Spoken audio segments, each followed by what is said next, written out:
Sveiki, atvykę į mano kanalą, mano vardas Elžbieta. Šiandien mes su jumis pakalbėsime apie Ispanijos naujienas, kasgi atsitiko per sausio mėnesį, per pirmąjį 2025 mėnesį, kas pasikeitė ir ką valstybė atšaukė. Visą tai mes šiandien su jumis aptarsime. Jūs kaip visada galite komentuoti, išreikšti savo nuomonę, ką galvojate vienų kitų klausimų, nes tikrai šiandien bus apie ką padiskutuoti. Na, o jeigu jūs norite mokytis ispanų kalbos, tai apačioje aš jums palieku nuorodą į mano mokyklos puslapį, kur jūs galite išsirinkti savo tinkamiausią mokymosi būdą. Arba pats savo mokausi pats kursas, arba kursas su mokytoju. Visą informaciją skaitykite apačioje. O mes tada galvoju, nedarsime ir galim pradėti. Parlamente dažnai vis kažką tai sugalvojo, naujus įstatymus, naujas taisyklės, taip visą laiką kažką tai galvoja, sugalvoja ir keičia. Bet taip pat jie ir atšaukia tai, ką planavo padaryti. Taigi visą tai, ką jie planavo įvesti, kad tai veiktų, nusprendė atšaukti. Ir aš jums apie tai pasakoju praeituose video vaizdo įrašuose, ką jie galvoja keisti. O šiandien dėja aš turiu jums pasakyti blogą naujieną, nes visą tai jie nusprendė ir atšaukė. Ką būtent atšaukė? Jie visą tai atšaukė, nes Seime, taip Madride, ten pagrindinėme tame Seime, jie negavo pakankamai balsų ir dauguma prabalsavo už visų šitų idėjų atšaukimą. Taigi, kas čia per idėjos, kurios nesulaikė didelio palaikymo? Taigi, jie norėjo įvesti lengvatas pirkėjams, kurie nori įsigyti elektromašinas. Ir ką nusprendė ir atšaukė. Taip pat planavo įvesti lengvatas autonomos, taip paralelios autonomos vadinasi. Čia būtų lietuviškai kaip verslo liudijimo, verslo patentas. Lietuvoje keletą tų yra, taip, skirtingų, aš jau nebeprisimenu jų, bet čia yra vienas autonomo, kur tu dirbi pats savo, moki PVM, moki pajamų mokestį ir žinoma moki patį autonomą, taip sakant, sodrą. Ir iš tikrųjų čia Ispanijoje, kaip dauguma galbūt jūs jau girdėjote, kad iš tikrųjų autonomo dirbti čia yra labai sunku, labai dideli mokesčiai ir jie planavo padaryti kažkokias lengvatas, kokias nežinau, jie tik planavo padaryti kažkokias lengvatas, būtent para autonomus, bet dėja irgi atšaukė. Taip pat planavo įvesti įstatymo projektą dėl okupas. Manau, visi žinote šitą terminą, tai kaip žmonės, šeima užima ne savo būtą namą, taip, kažkokį svetimą ir ten gyvena. Ir naudojasi elektra, dujomis, vandenimi, už nieką nemoka. O šeimininkas negali juos išvaryti, negali juos išmesti. Taip, tai yra okupas. Ispanijoje tai yra labai iš tikrųjų didelė problema. Ir ką?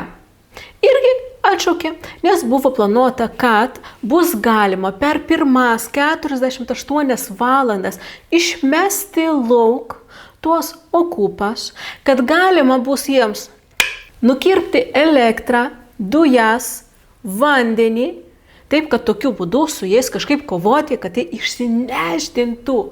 Bet dėja, šitas projektas kol kas irgi buvo atšauktas. Man labai įdomu, kodėlgi tame Seime jie visgi nepriima šito įstatymą. Man iš tikrųjų labai įdomu, nes čia iš tikrųjų man visai nėra logikos, visai nelogiškas ir kažkoks tai iš tikrųjų man yra cirkas, kad Ispanijoje visą tai dar vyksta, kad nėra mano ir aš neturiu teisės į savo būtą, į savo namą. Jeigu, pirkimo pardavimo sutartis mano čia yra, ne. Iš tikrųjų nežinau, ką jūs galvojate, rašykite, nes aš jau be minčių, be idėjų, kodėl taip, bet iš tikrųjų aš manau, kad visgi kažkas tai slepiasi, ko mes kol kas nežinome, kodėlgi Seimas nepriima šito įstatymo, kad mes galėtume išvaryti iš mūsų būto arba namo tas okupas. Taip pat Man atrodo, praeitame video vaizdo įraše, taip aš jums pasakojau, planuoja pakelti pensijas, pakelti minimalų pragyvenimo lygį, suteikti nuolaidas transporto priemonės, tai viešajam transportui po visą Ispaniją.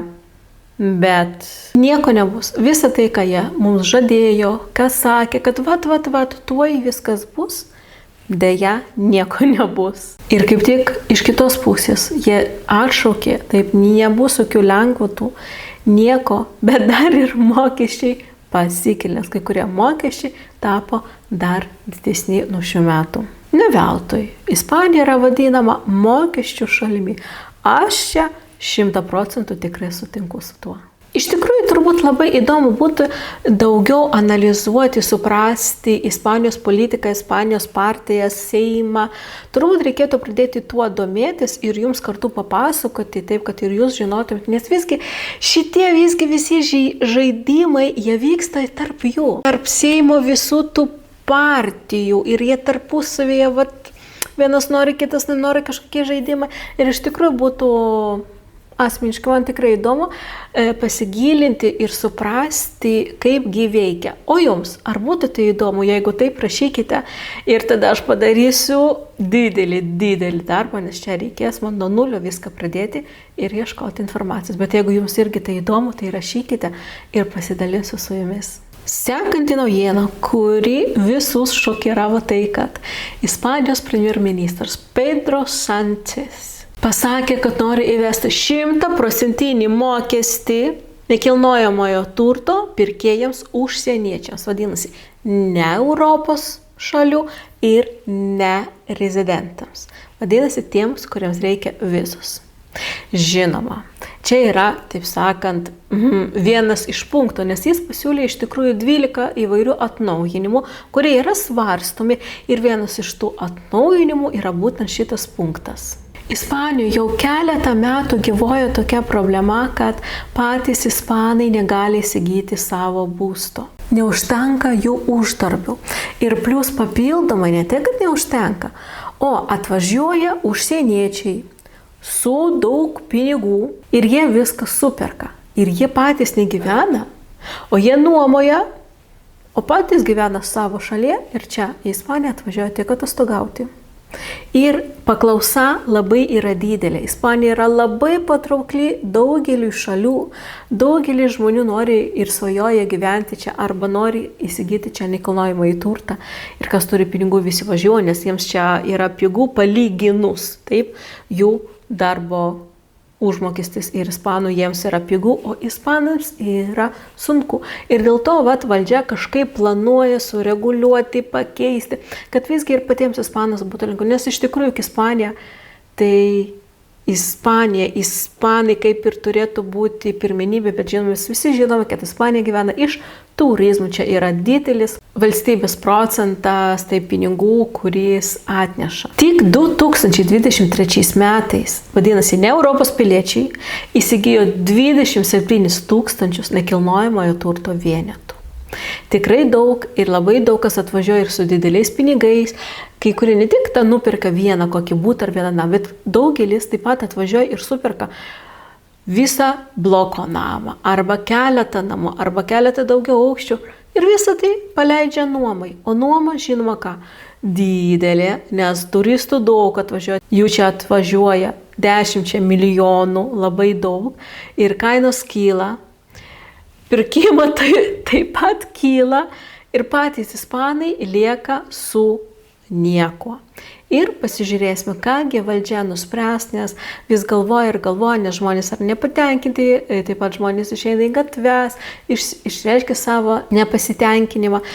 Bet iš tikrųjų žiūrėsime, kaip čia bus, nes čia Ispanija, čia vienas sako, o kita po to daro, po to pasakys, ne, mes nieko jau daugiau nebegalvojame. Taigi, viską stebėsime, aš jums būtinai viską pranešiu, kol kas yra galvojama tai padaryti, bet, kaip sakau, mūsų, kaip Europos piliečių, tai nelies niekaip visų šalių, tik tiems vizos turėtojams. Buvo analizuojami įvairūs pasaulio miestai pagal įvairius kriterijus, ten buvo daug punktų tų kriterijų ir buvo išaiškinta, kad Valencija Tai Valencija, ten, kur aš gyvenu, yra pats patraukliausias miestas būtent pensininkams, nes čia yra labai gerai išsivystęs viešasis transportas, kokybiškos medicininės paslaugos, geras klimatas, jūra. Ir dar buvo paskaičiuota, tam, kad laisvai gyventi ir patogiai reikia 2400 eurų į mėnesį.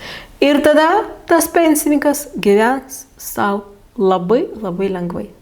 Manau, kad ne lietuvių pensininkams čia yra ir visą tai paskaičiavo Forbes. Ir pasižiūrėkime visgi, kokie dar yra miestai, taip, kurie buvo penketuke. Dar buvo kažką iš Portugalijoje, Medellin, Kolumbijoje, nors šitas miestas man iš tikrųjų labai keistas, nes visi girdėjo Kolumbiją, visi girdėjo Medellin. Ir ten nelabai saugu, bet, kažin, galbūt dabar viskas pasikeitė ir ten yra saugu ir galima ramiai pensininkams gyventi. Toliau Kreta Graikijoje ir Masatlan Meksikoje. Taigi, jeigu jūs esate pensininkas ir jūsų pensija leidžia va taip gyventi, rinkitės vieną iš šitų geriausių miestų. Sausis pasibaigė, o tai reiškia, kad visos Ispanijos įmonės pateikė savo deklaracijas ir mes su jumis galime pasižiūrėti, kokiosgi įmonės yra pačios pelningiausios ir turtingiausios. Pirmoje vietoje mes turim naftos verslą, kuris yra Repsol. Tikrai gyvenantys Ispanijoje jūs pažįstate, nes po visą Ispaniją yra tikrai labai daug degalinių Repsol.